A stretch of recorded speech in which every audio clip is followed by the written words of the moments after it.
Thanks, Brian. All right. Good morning, everyone. Welcome to Unity of Tustin. It's so great to see everyone. It's feeling very pre-pandemic-y lately, isn't it? Getting a little bit more back to something like normal. My name is Todd Bopel, and it's really great to be here with you this morning. I am your board treasurer, which is also my honor to serve in that position along with the rest of your amazing board.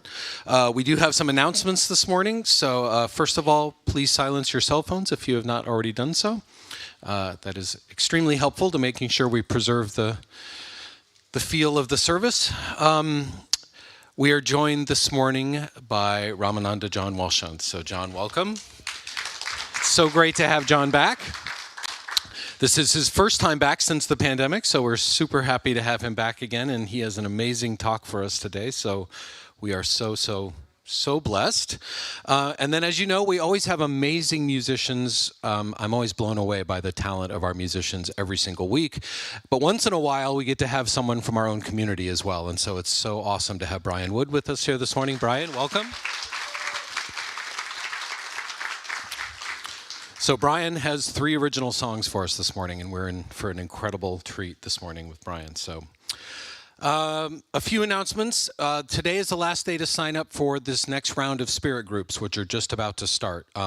Spirit groups are a small book study kind of a structure, and so there will be weekly meetings where you'll meet with your group and go through the book and work together to help each other grow and to get to be more connected with one another and to meet other people that are part of our community. So the sign-up sheets are out on the welcome table. We ask that you would stop by and check those out. If you haven't already signed up for a group, that would be awesome, so please check those out. There's all different ones that meet different days of the week, and some meet virtually and some meet in person, and so you can check those out and see what works for you. Today is Grandparents' Day, and so the Youth and Family Ministry is hosting grandparents outside on the patio during hospitality after, so there will be a little bit more of a breakfast served than usual after the service, so if you'd like to join, please do that.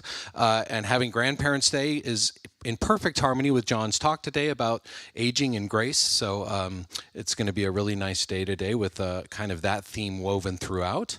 And then lastly, coming up on September 24th, there's a full page spread in your order of service today. There's a Native American worship celebration of solstice ceremony coming up on September 24th called Song of the Earth. So please check that out. Like I said, information in here, information in your email news blast that went out this last week, and that'll more information will be in the next one as well. But it's going to be a great service on Saturday, September 24th, which really allows us to tap into some of those Native American traditions. So please check that out as well. With that, I'm going to turn it over to Brian to lead us in song. All right, it's that time. It's bringing it back. So if everybody could stand with me as we sing our congregational song, Here I Am, Lord.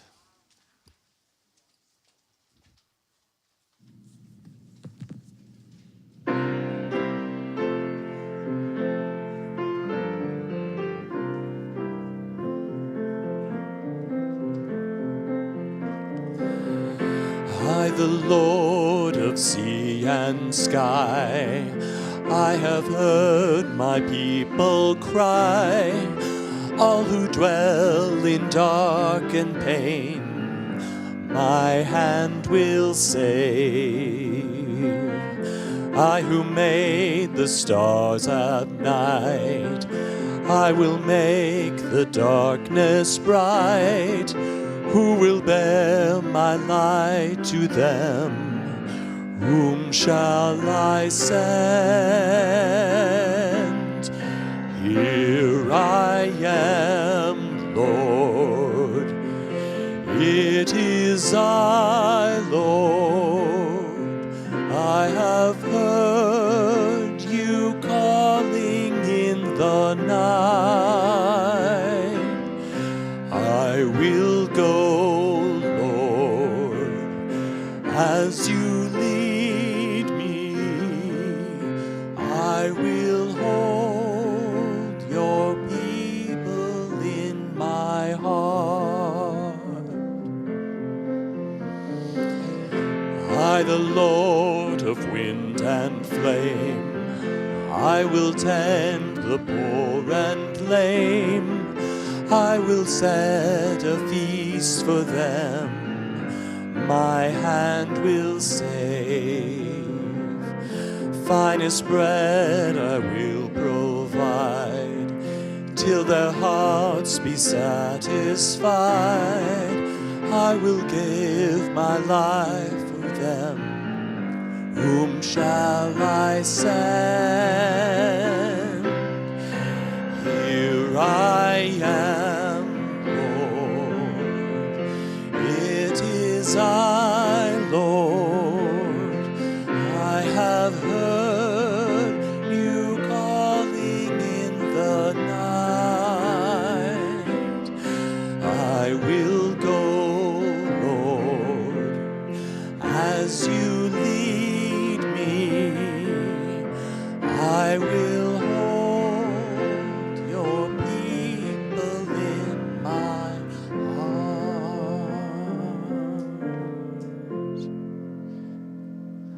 Thank you. You may be seated.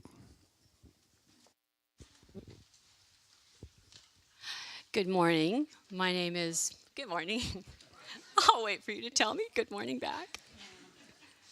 My name is Bonnie Gosline. I'm a prayer chaplain here at Unity of Tustin, and it's my honor and privilege to open this service by lighting the Christ candle and by reading the daily word to you.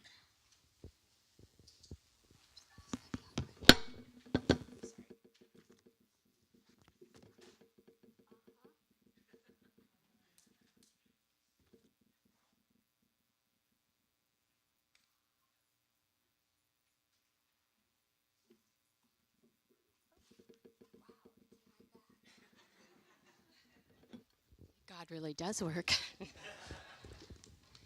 The daily word, as you know, it is September 11th today, Sunday, and our daily word is remembrance. You live in my heart. From Psalms 112:6, for the righteous will never be moved. They will be remembered forever. Remembrance, you live in my heart. Whether they have passed on recently or many years ago, the people for whom I have cared deeply are alive in my heart. I feel sad or lonely for those I miss. I pause to recall the special memory or something unique about them that made even ordinary days feel magical. Reflecting on the love and joy we shared and the blessings their lives afforded me, I feel comforted. I am thankful that these memories will always be mine to treasure. I know that life does not end with death. Life is eternal, and my loved ones will always be beautiful, beloved expressions of spirit. I am grateful those who have passed from this life experience continue to live in spirit and are forever in my heart. And so let these words be symbolized by the Christ candle today for you that has already been lit. And if you would please join me to repeat the affirmation, which is, you live in my heart. You live in my heart. Thank you.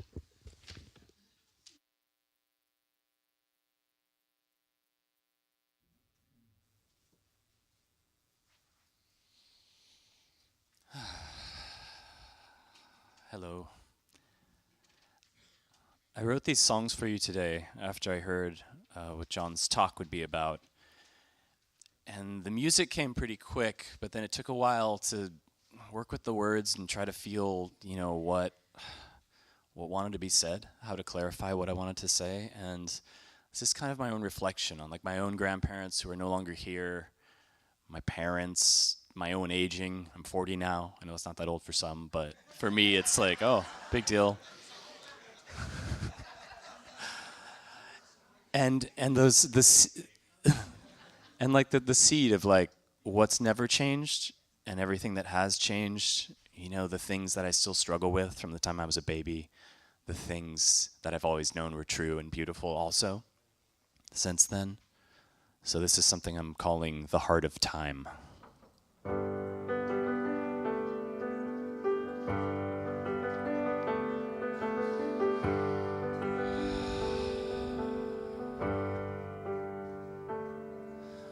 Thank you for the times you've shared with me. I thank you for the lessons learned.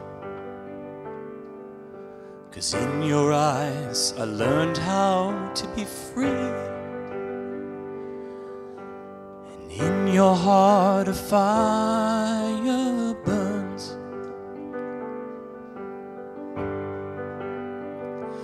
And I know a place where people grow and change.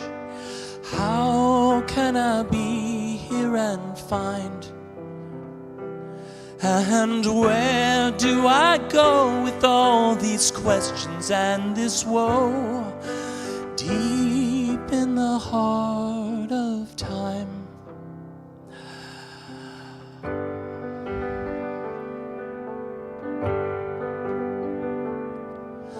Looking out, I try to paint my world. All the colors I'd like to see. But I forget the best place to begin is somewhere deep inside of me.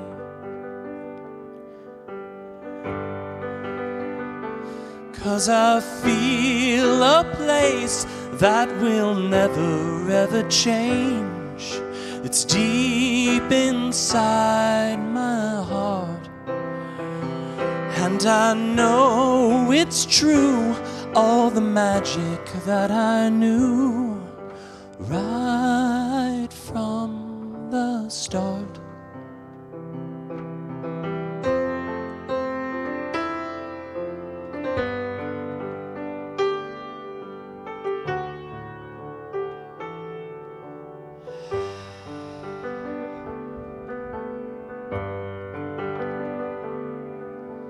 Through the years that echo in the past, to do with times that fade. I'm trying hard to make the good things last, trying hard to never change.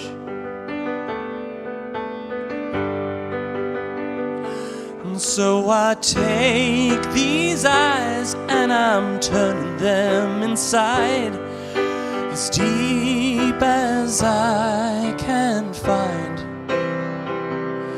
And I'll paint this space with all the love that I can face, just like the heart of time,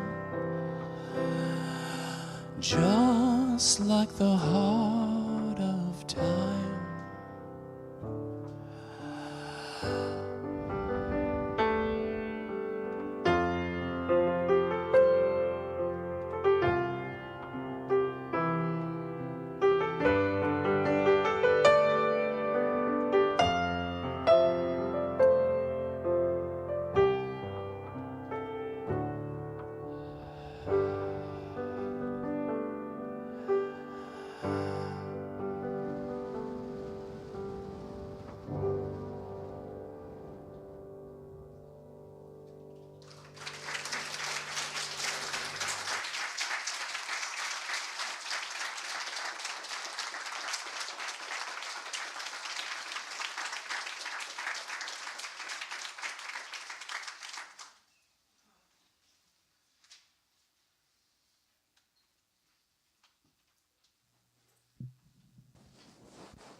Good morning.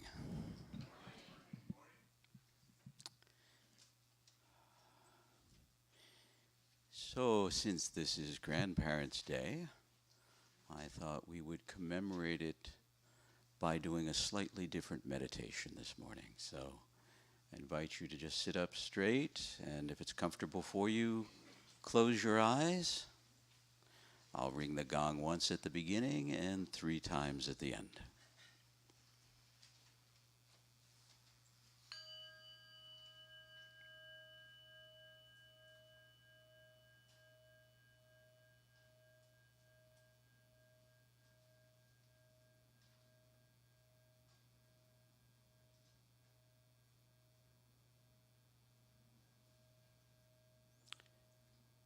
Allowing yourself to settle down into this moment.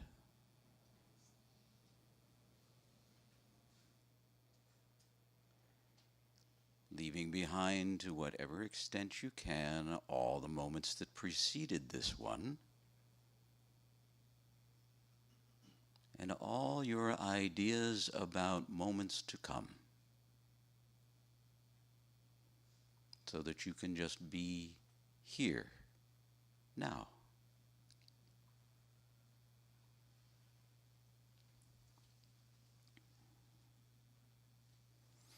Just feel your way into your body. Feel the chair beneath you, supporting you. Allow yourself to feel how Mother Earth's magnetic pull holds you secure.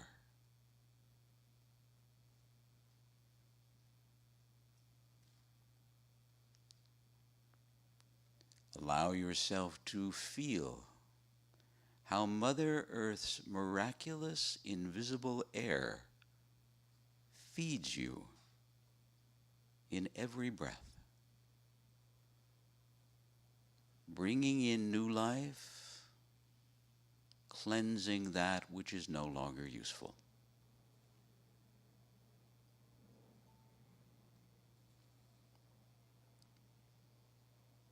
As we sit here in this moment of now, sensations come and go, sounds come and go, thoughts come and go.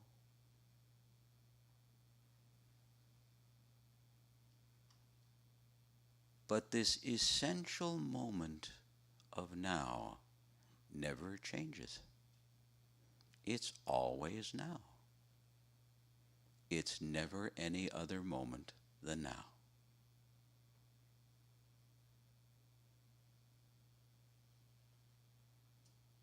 Noticing the breath flowing into the body, flowing out of the body.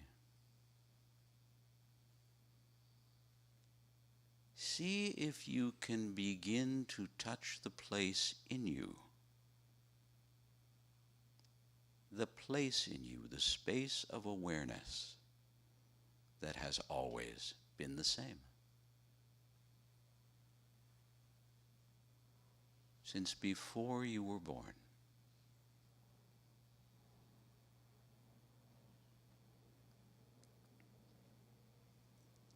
That same place that won't change when you die.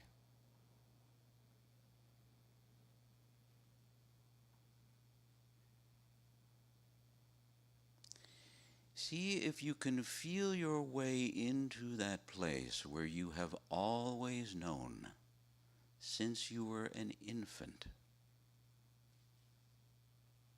that all that really matters is love.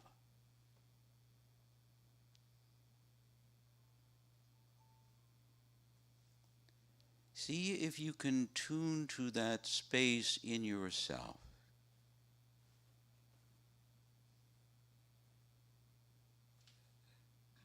In which you've sometimes looked out at the world and felt, my goodness, how did I land on this planet?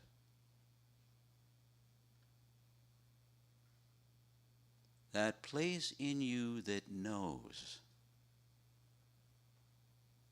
that is wise,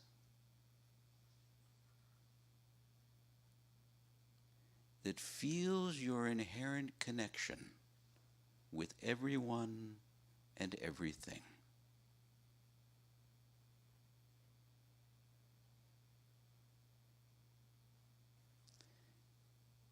See if you can receive the next breath as if it was the first breath of this life. Without all the history and melodrama and memories, experiences, opinions, thoughts, just meeting this breath as if you've never taken a breath before.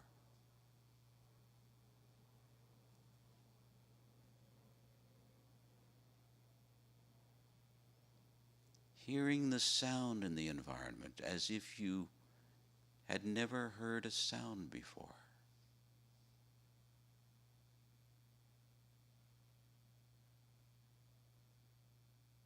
Feeling the sensations in your body for the very first time.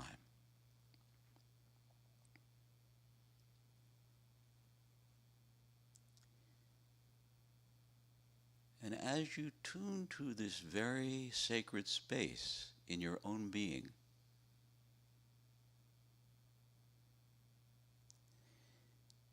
see if you can feel or sense how this unchanging space of pure awareness has been present every moment of this life. From before you took birth to the moment you took birth. Being carried through this life by this incredible, miraculous body we live in.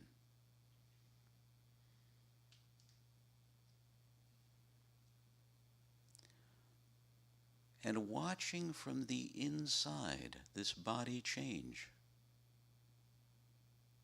From being a tiny little baby, growing into a child, growing into a teenager, growing into an adult, seeing the first gray hair, the first wrinkle,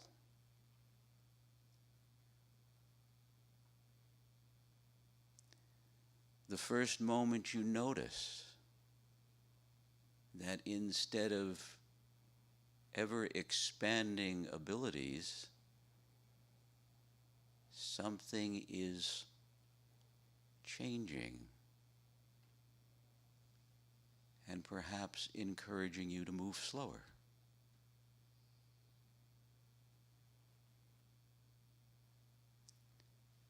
And just being able to watch this body as a teaching.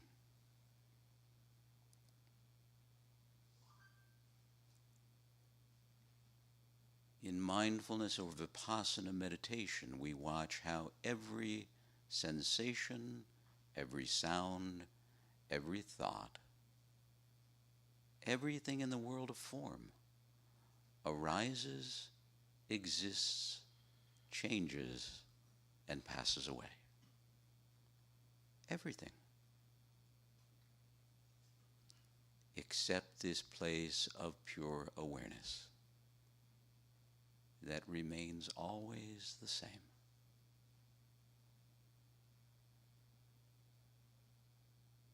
Breathing in, breathing out. Allow yourself to feel this essential place of pure awareness that never changes.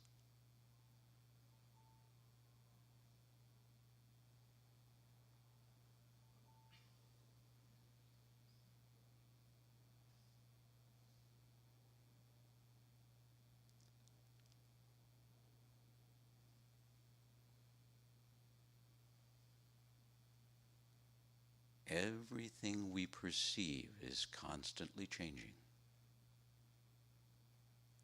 The pure awareness behind it all never changes.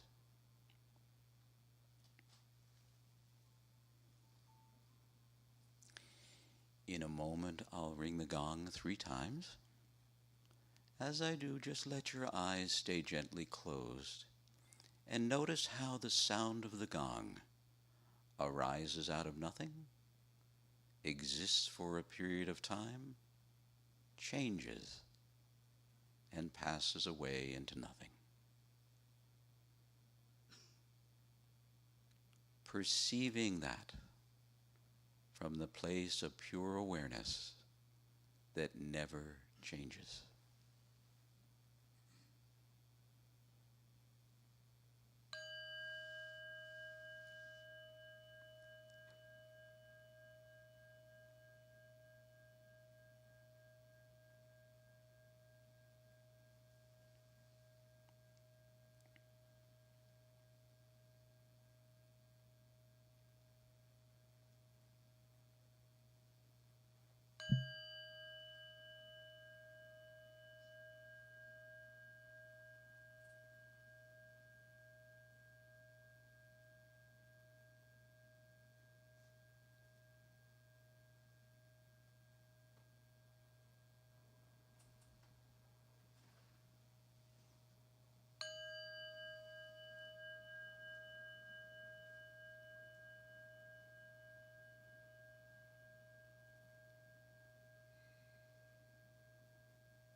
When it feels comfortable to you, gently and slowly open the eyes. And see if when you open your eyes, you can begin to look at the world around you from the place of eternal, pure awareness.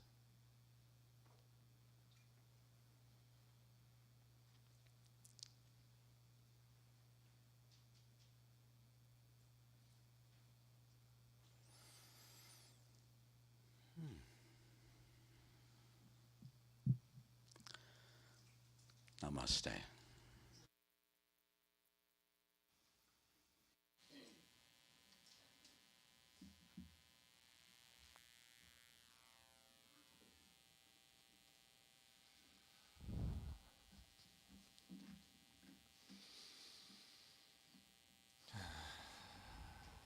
This is my dad's guitar. I remember looking at it when it was bigger than I was. And then slowly through the years, he taught me to play it. And Dad's here now, so thank you. But, yeah.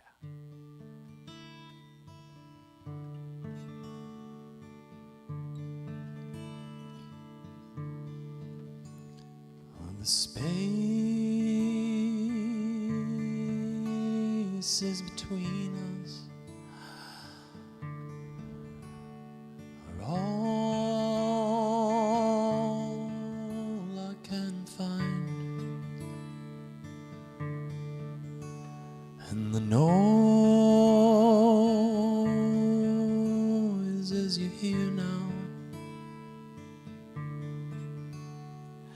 are all mine, are all mine.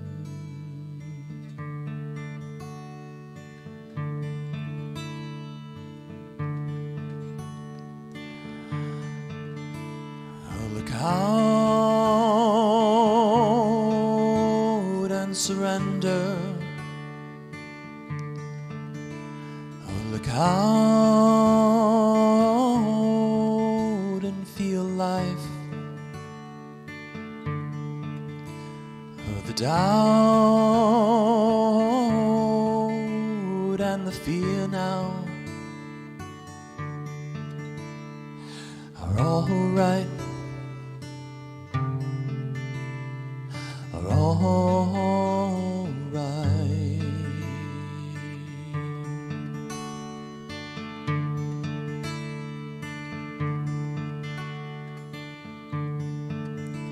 You say that there's still life on the other side, and I pray, I'll try my best to find out.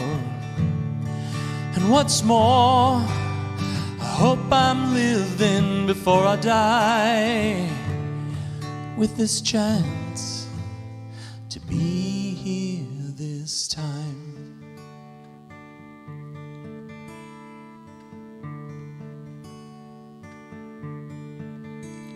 Well, the moment is here now. The moment to be alive. And my heart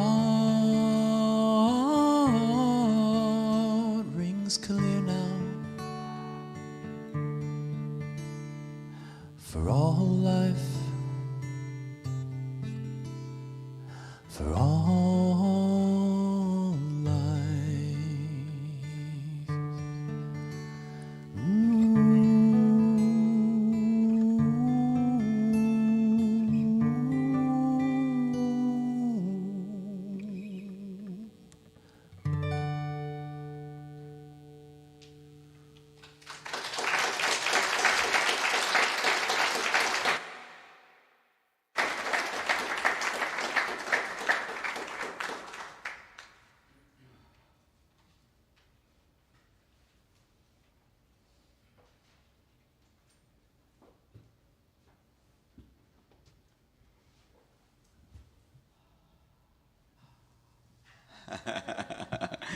Good morning again.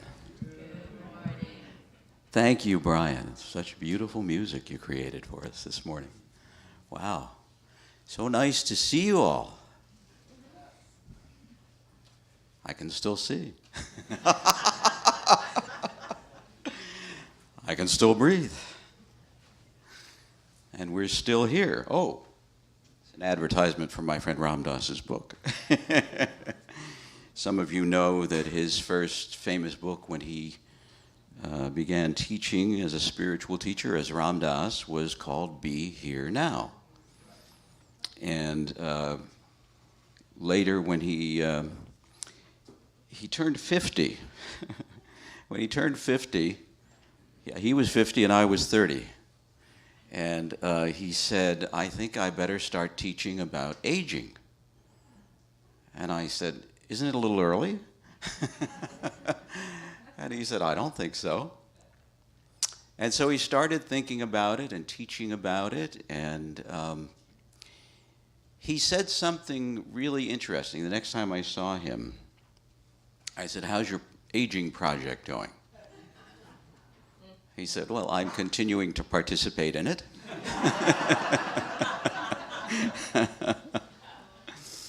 And he said, you know, I'm discovering something fascinating.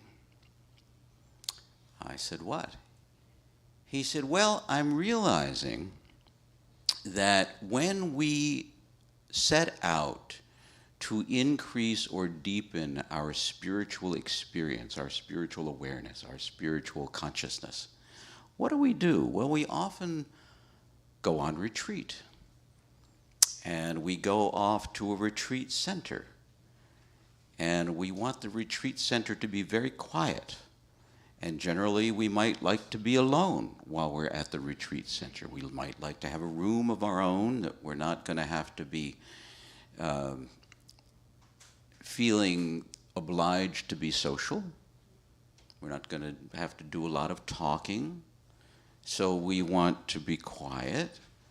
We're doing yoga so that we can sit for long periods of meditation without being fidgety and having to move around a great deal. When we meditate, we generally close our eyes so we're not distracted by external stimuli. So we want the environment to be quiet. We want to eliminate a lot of our need for socializing. We aspire to be alone. And we don't want to be distracted by visual stimuli or sound. And he said, now isn't it interesting what happens to us as we get older? We lose our hearing. We lose our eyesight. Very often we can't move around as freely because our knees start hurting and our hips start hurting and God knows whatever else starts to fall apart.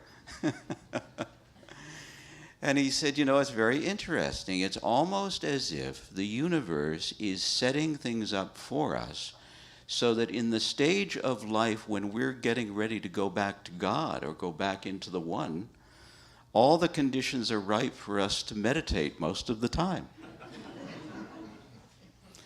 And we see it as a tragedy. We see it as a catastrophe. And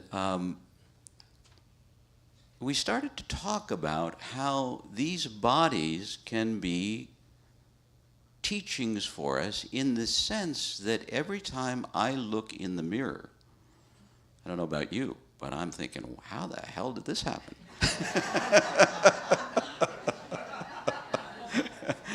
You know, I went to my 50th high school reunion, 50-year high school reunion, 3 years ago. And I'm looking around at my classmates thinking, who are these people? These people, they're not my classmates. These are all old people.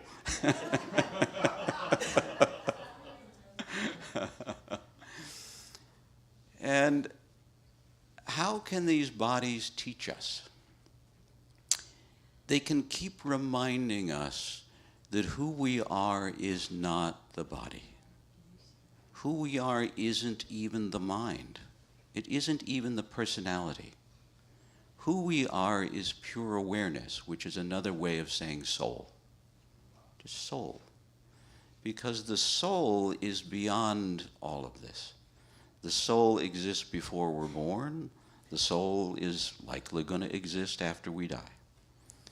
And it is the one thing that remains constant. And this meditation that we just touched on this morning is an opportunity to tune to that which is unchanging in us. So that you look out and you see, this is just fascinating. You know, I was telling a story yesterday. I was teaching a meditation class for physicians. And there's a story that I remembered a few years ago. I was looking back and I was trying to see the first experiences I had of transcendence as a child. Well, at the age of 3, I had polio and came very close to dying. So that was an interesting experience as a 3-year-old. And when I was, I believe, 9 or 10, I went to a new school in 4th grade. And the school was called Brookside School because it was built alongside a brook. Now, I had grown up in Newark, New Jersey, in the city, and we lived in a residential area, but the truth of the matter was I had never seen a brook. And I was like 10 years old. I'd seen rivers, I'd seen lakes, I'd seen the ocean. I'd never seen a brook. So the first day of school, I asked the teacher, "Where's the brook?" And she said, "Oh, it's over there on the far side of the football field." So I wandered over and I looked, and there it was, down an embankment. There was the brook. And it was so beautiful. And I sat down on the bank of the brook, and I just started gazing at it. It was a beautiful September morning, and the brook was sort of covered by overhanging trees, weeping willows, and all these beautiful trees with beautiful leaves that were gently blowing in the breeze, and the water was beautifully cascading across the rocks, and the sun was peeking through, and there were shadows and sunlight dancing on the water, and I was just blown away.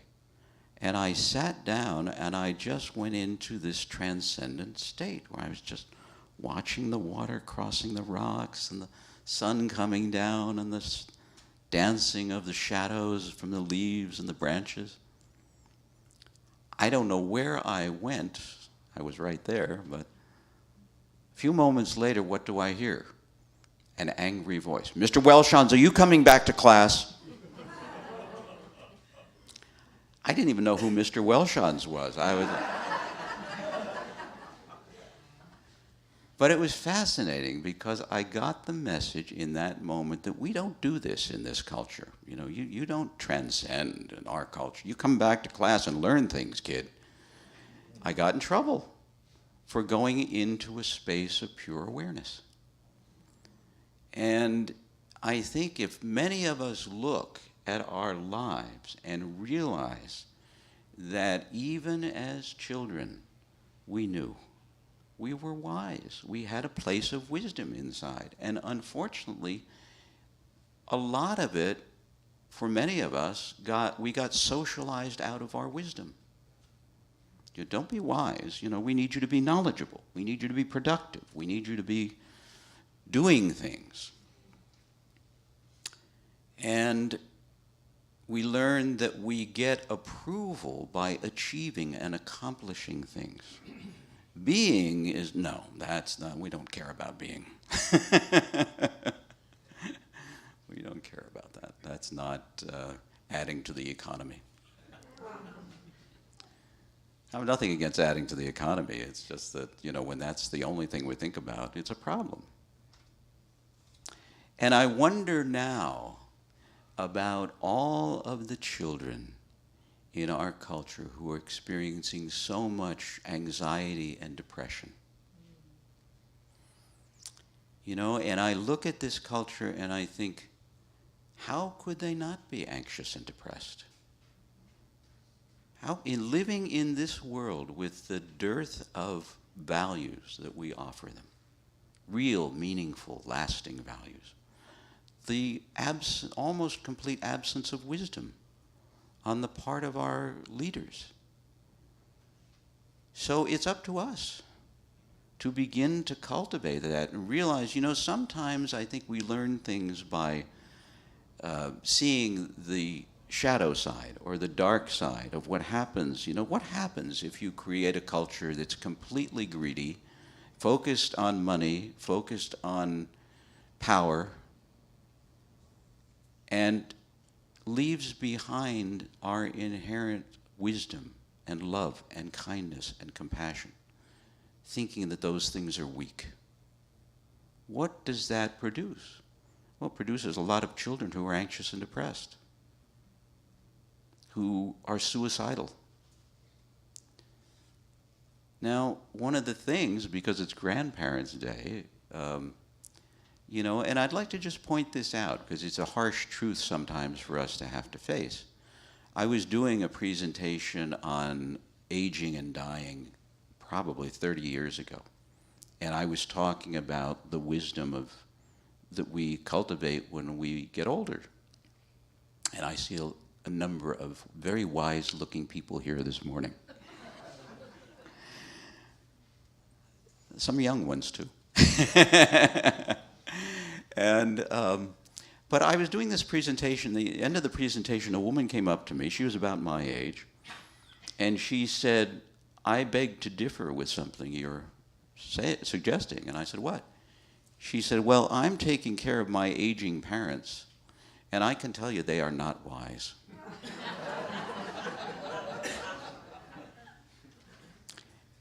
And I started to realize that our culture doesn't necessarily produce wise elders unless we have the grace of growing up in communities like this, where we begin to see what wisdom is and the difference between wisdom and knowledge. Both very useful, but ultimately the most useful knowledge is the knowledge that leads to wisdom. So sometimes you look in the eyes of an elder and you can just see that deep space of, wow, this person has seen it all and has seen so much of the shadow side, or the side of our existence that arises inevitably if we're not focused on wisdom and love and compassion, kindness and generosity. Because that's really those are the things that express who we truly are. And the hope is that as we get older, we learn more and more who it is we truly are. And we learn that by watching the things that aren't really who we truly are fall away. And they're going to go. I was telling my friend Michael Ward the other day that I've had this idea for a book about aging. It's called The Big Clearance Sale. Everything must go. And I'm watching friends who are, emptying their houses and saying, "Why did I collect all this stuff? What good does it do me? It's just in the way. I have to dust it every week. Oy, who needs it?" The other thing that we looked at was that in India,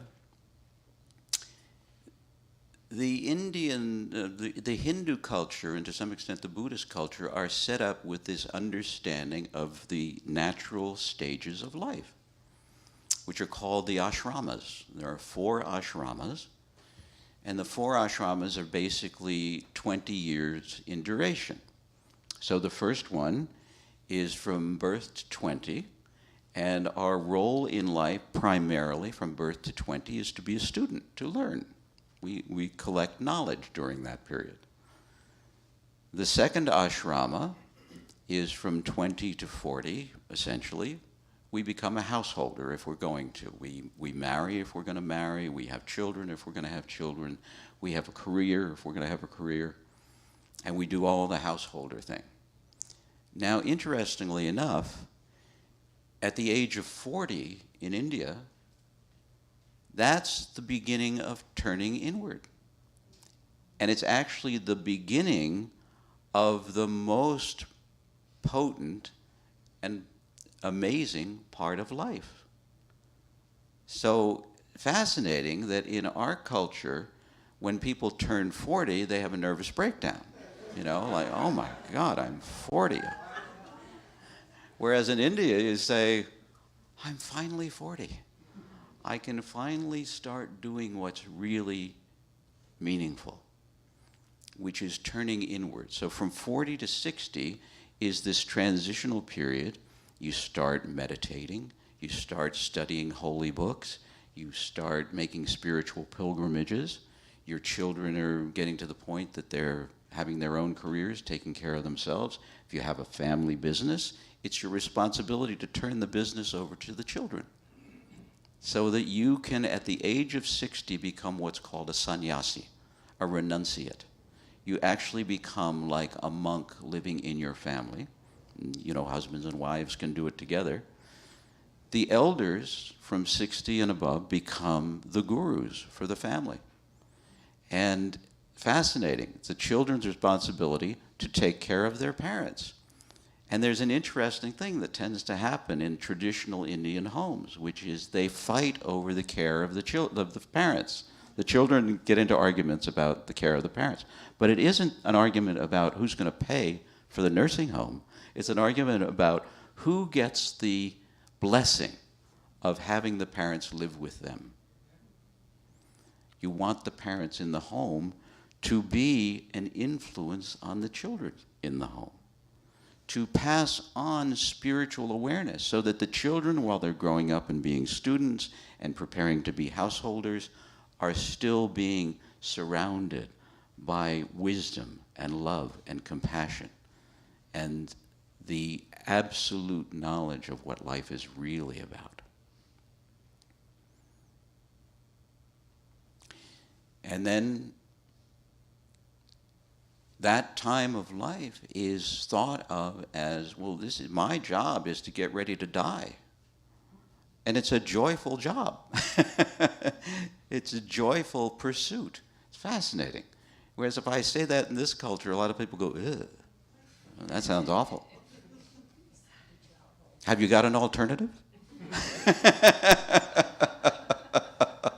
I don't think we've developed one yet. Now we do, and it's also interesting to see that we have been priding ourselves as a culture on ever increasing our average life expectancy. Until a few years ago, it began to turn around and go in the other direction. Life expectancy in the United States is decreasing now. What does that mean? Well, that's a whole subject for another time. But, I used to say that we live in this culture, let's say our average life expectancy was 75 years. We live as if when we're born in the delivery room, there's somebody standing there who's a representative from God who hands us a certificate and says, this is your guarantee of at least 75 years in this body you were just born into. Well, we don't get that. We're not even guaranteed 7 minutes, let alone 7 years or 75 years. Holy mackerel. So whatever we get is a gift. Whatever we get is a blessing. And rather than being surprised when life ends, we might make it our business to live life so fully while we have it, however we have it. I watched Ram Dass in a wheelchair after suffering a stroke in 1997. So 22 years he lived in the wheelchair. And one of the happiest people I ever met. And he had a lot of physical suffering. But he knew he wasn't his body. He knew he wasn't his personality. And one time I was visiting with him on Maui, and I took him to one of his many caretakers who was a body worker who did a form of Pilates with him. She was from Central America. She had no idea who Ram Dass was. But she turned to me and she said, I have to tell you about your friend. I have never known anyone who's in as much pain as he is in, who is as kind as he is. So he was living his life as an example, living his life as a statement that this is what's possible for us. I can't guarantee you perfect health. I can guarantee that you will be happy when you realize that you're not your body, You're not your personality. You're not your social roles. Who you are is soul, spirit, essence. And everything that changes in the body can remind you of that if it doesn't cause you to melt down. And if it does cause you to melt down, take that as a teaching too. What am I clinging to? What am I trying to hang on to so tenaciously? You know, it's like clinging to the rails of the Titanic. I hate to say it, you know, and I do everything I can to stay healthy. You know, I wore a mask for 2.5 years, and it was the healthiest 2.5 years of my life. I took it off, I got COVID.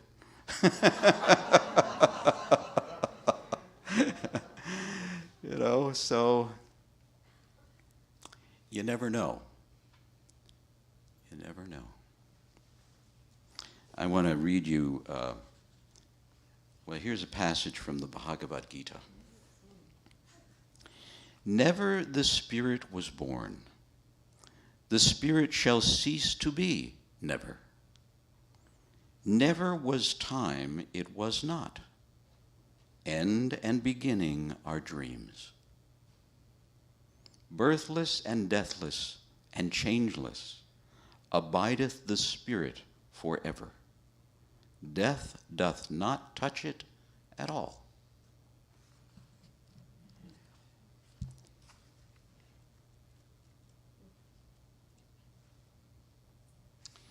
And these are a couple of things Ram Dass included in this book. So when he wrote the book about aging, since he had started with Be Here Now, he thought the book about aging should be Still Here.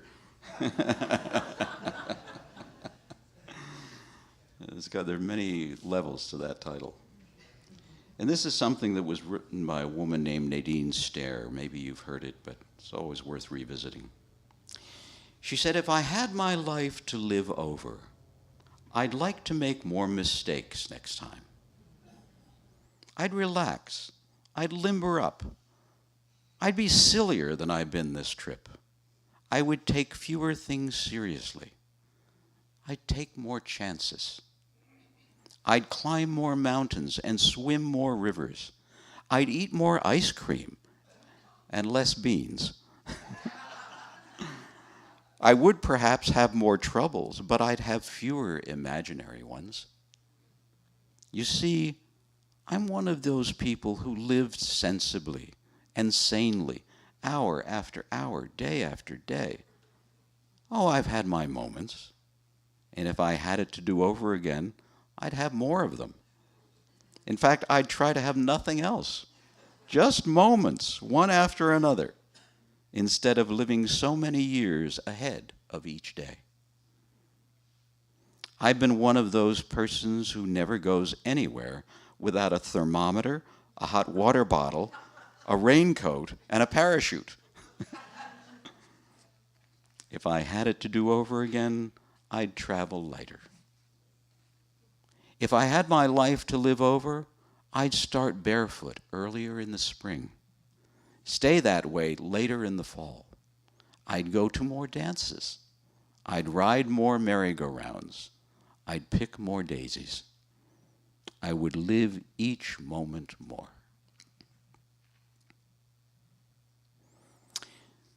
One other, from a woman named Jenny Joseph. When I am an old woman, I shall wear purple with a red hat which doesn't go and doesn't suit me. And I shall spend my pension on brandy and summer gloves and satin sandals and then say, we've no money for butter. I shall sit down on the pavement when I'm tired and gobble up samples in shops and press alarm bells and run my stick along the public railings and make up for the sobriety of my youth. I shall go out in my slippers in the rain and pick the flowers in other people's gardens and learn to spit. You can wear terrible shirts and grow more fat and eat 3 pounds of sausages at a go. or only bread and pickles for a week and hoard things and pencils and pens and beer mats and things in boxes. Yes, but now we must have clothes to keep us dry and pay the rent and not swear in the street and set a good example for the children. And we must have friends to dinner and read the papers, and maybe I ought to practice just a little bit now, so people who know me are not too shocked and surprised when suddenly I'm old and start to wear purple.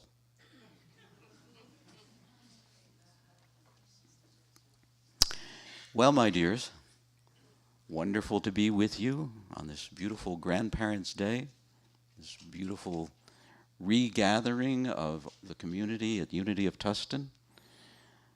And I want to encourage you to reflect on these past couple of years and recognize how precious and important this community is to you, and realize that it doesn't exist without you and without your participation.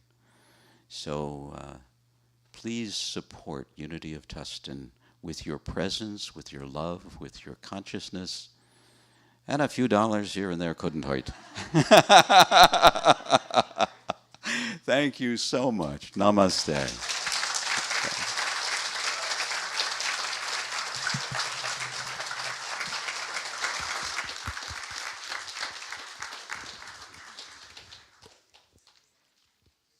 Thank you so much, John. That was really fabulous. And be here now and still here, and what comes next doesn't matter. Yay! Thank you. Appreciate it. Oh boy, it's so good to be here and to have an opportunity to welcome anybody who is here for the first time. So on behalf of our community and myself, I want to welcome the first-time guests. The ushers are coming forward with a rose and an information card. You can connect to our community. If you are here for the first time and feel comfortable in doing so, please raise your hand so we can say hello and know who you are. Oh, here we are in the middle. Yay, yay. Good, thank you. So they're coming now, and welcome to all the folks online. And if you're new, hi. Hi. All right, just special. We are grateful that you have joined us today, both folks that are regular members and new first-time comers. Unity of Tustin believes in many paths, one God, and we'd like you to know that whatever your race, sexual orientation, background, or gender identity, you are welcome to celebrate God with us, because God and unity leave no one out. We can take this, for those of you who are not first-time members, you can get your money out now.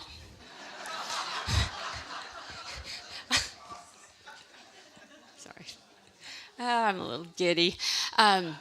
We take this moment to receive our financial gifts with our ministry, which exists because of our love offerings and committed giving. We affirm that a part of our spiritual practice is to give in order to create more.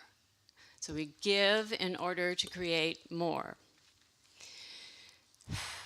If we want to see this world flourish, there are many ways for you to give. We're trying to make it really easy. Right here, right now, the ushers are passing the love offering basket for in-person giving.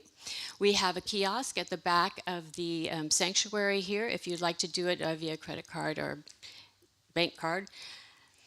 There's a QR code on the last page of the order of service program you can use. For our beloved community online, you can click on the Donate tab on our website for a one-time donation or set up an automatic donation, and you can select the donation button on live stream. And now I invite you to affirm our offering with the love offering blessing. Divine love, as me, blesses and multiplies all that I am, all that I have, all that I give, and all that I receive. Now as our ushers come forward, Brian Wood has another song for us. Thank you.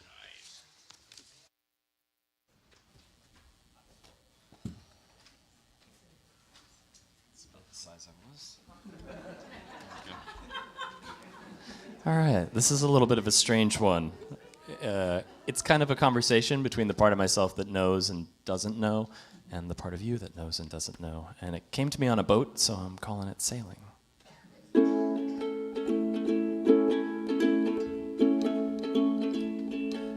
You don't know what you're saying, and that's why we're sailing, no, to get back home.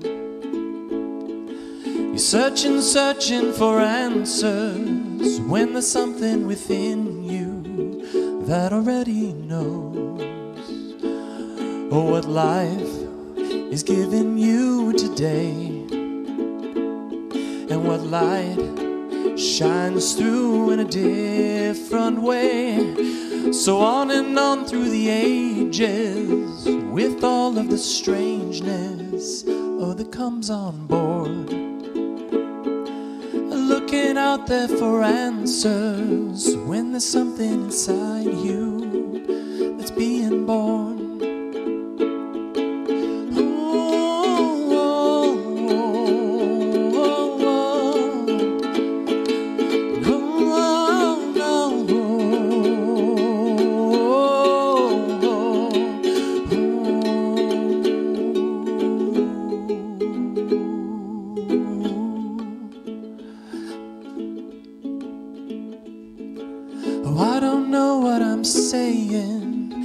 That's why I'm sailing, to find my home.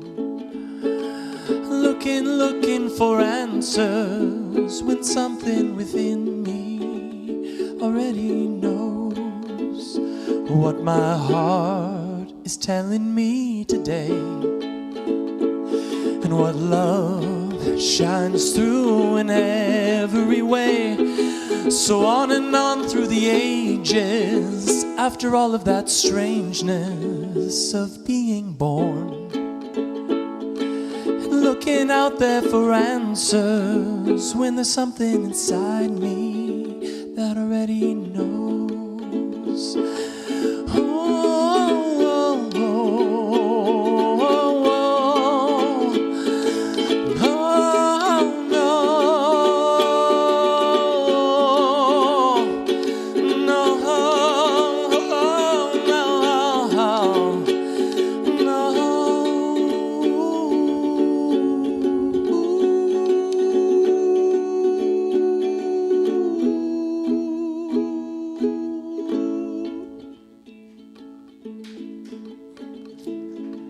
We don't know what we're saying, and that's why we're sailing to get back home.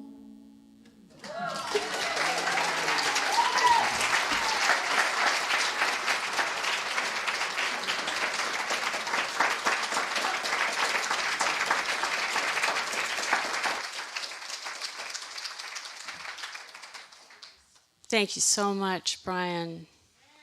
Can I go sailing with you?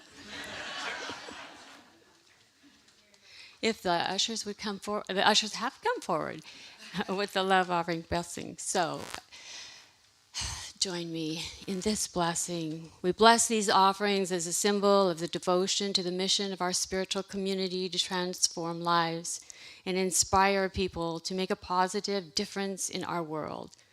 We are grateful for your faith and generosity, which creates waves of grace that uplift us all. Thank you so very, very much. Thank you. Time for a few announcements. Mary Jean, if you're here, come up.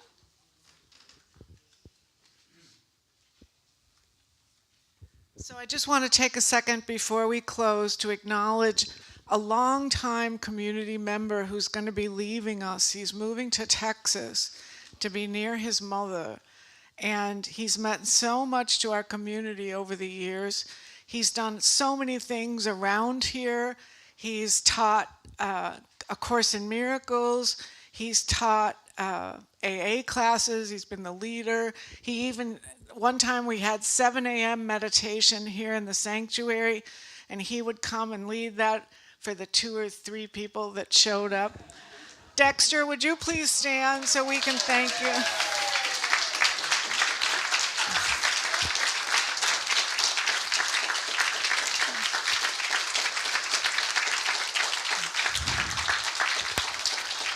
So I thought we would take a moment to give him a blessing. Let's just say together, we love you, we bless you, and we behold the Christ you are. We love you, we bless you, and we behold the Christ you are. And Dexter, one time I made you a promise that I would make you bread pudding just for you. So out there in hospitality is a huge serving of bread pudding.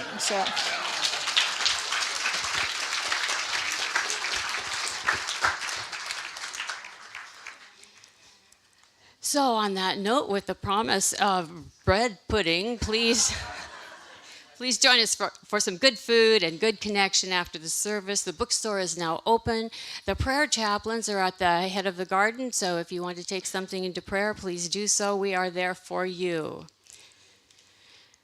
We will hold your prayer with the highest intentions and confidence. Thank you so much for being here. Go forth and live it.